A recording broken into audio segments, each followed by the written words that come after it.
করব, আল্লাহর কালাম থেকে যে আয়াতগুলি তিলাওয়াত করব, আপনারা সেই আয়াত তিলাওয়াতকৃত আয়াত আমার সঙ্গে তিলাওয়াতে শরীক হবেন। আল্লাহ যেন শরীক হওয়ার তৌফিক দেয়। সকলে বলেন আল্লাহুম্মা আমিন। এখন তিলাওয়াত করতে মাইক বন্ধ করে করব না মাইক চলা অবস্থায়? মাইক চলা অবস্থায় যদি তিলাওয়াত করি, অনেকে তার বাড়িতে বউ আছে, এ তো তিলাওয়াত শুনলো না, বা পেশাব পায়খানায় আসে, ঘরে আসে, অসুস্থ আছে, অসুবিধা আছে না নাই? জি, এই তো চিন্তায় পড়ছেন। তাহলে মাইক বন্ধ করে দেই। কোরআনুল কারীমে মাইকে কোরআন তিলাওয়াত করা জায়েজ না না জায়েজ? জায়েজ, তাতে কোনো অসুবিধা নাই। কথা খুব ভালোভাবে বুঝবেন।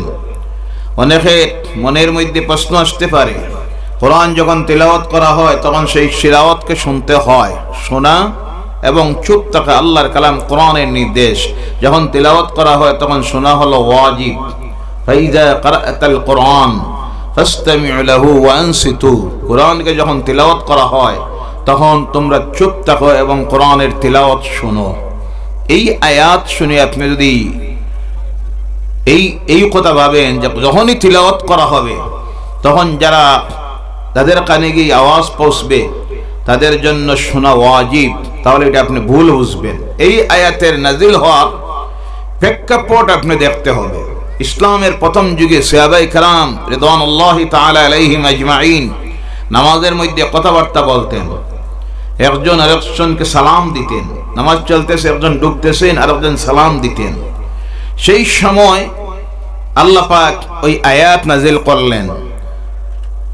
আল্লাহ নির্দেশ দিলেন, ফাইযা ক্রাআতাল কোরআন, যখন কোরআন পড়া হবে তোমরা তখন করো কি, ফাইযা ক্রাআতাল কোরআন ফাসতামিউ ওয়ানসিতু লাআল্লাকুম তুরহামুন।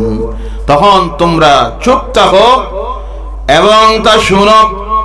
এই আয়াতের ব্যাখ্যার মধ্যে আসতেছি, যখন নামাজের মধ্যে তিলাওয়াত করা হবে, নামাজের অবস্থার কথা আল্লাহ বলছেন। নামাজের মধ্যে যখন তিলাওয়াত করা হবে, মুহাদ্দিসিন মুফাসসিরিন কেরামদের অভিমত হলো, নামাজে ইমাম সাহেব যখন তিলাওয়াত করবেন তখন পিছনের মুক্তদির জন্য ওই তিলাওয়াত শোনা হলো ওয়াজিব। তিলাওয়াত শোনা, তখন আপনি তিলাওয়াত করবেন না, ইমাম সাহেবের তিলাওয়াত শুনতে হবে, শোনা হলো ওয়াজিব। কথা বোঝা গেছে?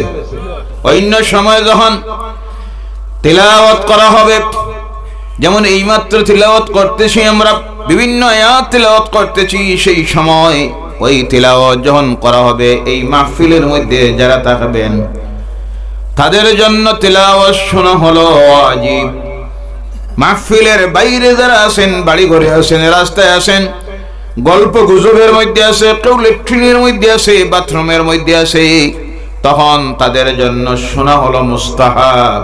কেউ যদি তিলাওয়াত শুনে তাহলে তার সওয়াব হবে, আর কেউ যদি তখন শুনে না তাতে তার কোনো গুনাহ নাই। কথা বোঝা গেছে? এর জন্য এখানে যখন আমরা তিলাওয়াত করব, এটা বাইরে যারা আছেন, যাদের কাছে আওয়াজ যাইতেছে, তাদের জন্য শোনা ওয়াজিব নয়, তাদের জন্য শোনা হলো মুস্তাহাব। কেউ যদি শুনে নেকি পাবে, যদি না শুনে তাতে কোনো গুনাহ। কথা বোঝা গেছে? সেই আল্লাহর কালাম কোরআনুল কারীম থেকে আপনাদের সামনে তেলাওয়াত করেছি একটা আয়াত। আল্লাহ পাক তার উপর আমল করার, আলোচনা করার তৌফিক যেন দেন। বলেন আল্লাহুম্মা আমিন। ও আমার ভাইরা মুসলমানেরা, আল্লাহ রাব্বুল আলামিন তার কালাম কোরআনুল কারীম এমন এক কিতাব আল্লাহ পাক নাযিল করলেন, যে কিতাবের মধ্যে আল্লাহ পাক দুনিয়ার এমন কোনো বিষয় বাকি রাখেন নাই।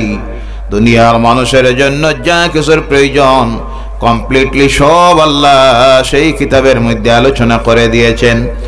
এমন একটা বিষয় বাকি নাই, এমন একটা বিষয় বাকি নাই যা আপনি প্রশ্ন করবেন আর আল্লাহর কালাম আপনাকে জবাবে দিতে পারবে না, তা হতে পারে না।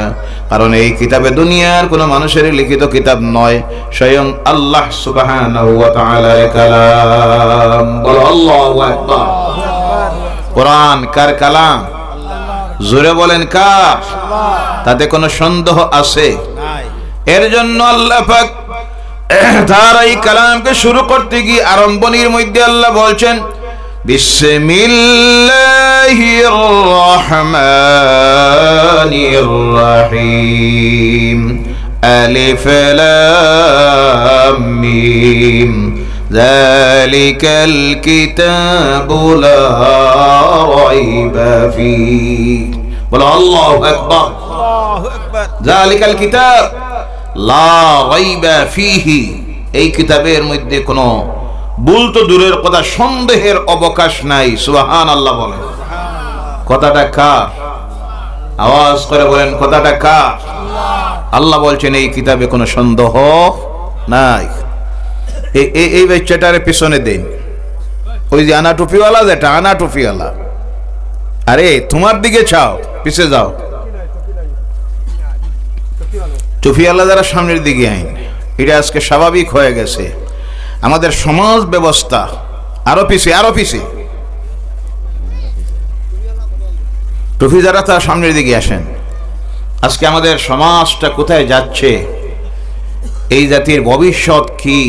বিভিন্ন সময় যখন চোখের সামনে বিভিন্ন দৃশ্য পড়ে, তখন সমাজ সচেতন মানুষ যারা, সমাজের শিক্ষিত সমাজ যারা, তারা আজকে চিন্তা করেন এই জাতির ভবিষ্যৎটা কি। এই সমাজের, এই জাতির পরবর্তী প্রজন্ম যারা, প্রজন্ম পরবর্তী যারা উঠে আসতেছে, যারা জাতির ভবিষ্যৎ, এই সমাজের ভবিষ্যৎ, আগামী দিনে যারা এই সমাজের নেতৃত্ব দিবে, দায়িত্ব নিবে, মসজিদের, মাদ্রাসার, মাহফিলের, তাদের অবস্থা দেখলে অবাক হতে হয়। আর এদের অবস্থা দেখে তখন চিন্তাশীল সমাজ চিন্তা করে এই সমাজের, এই জাতির ভবিষ্যৎটা কি।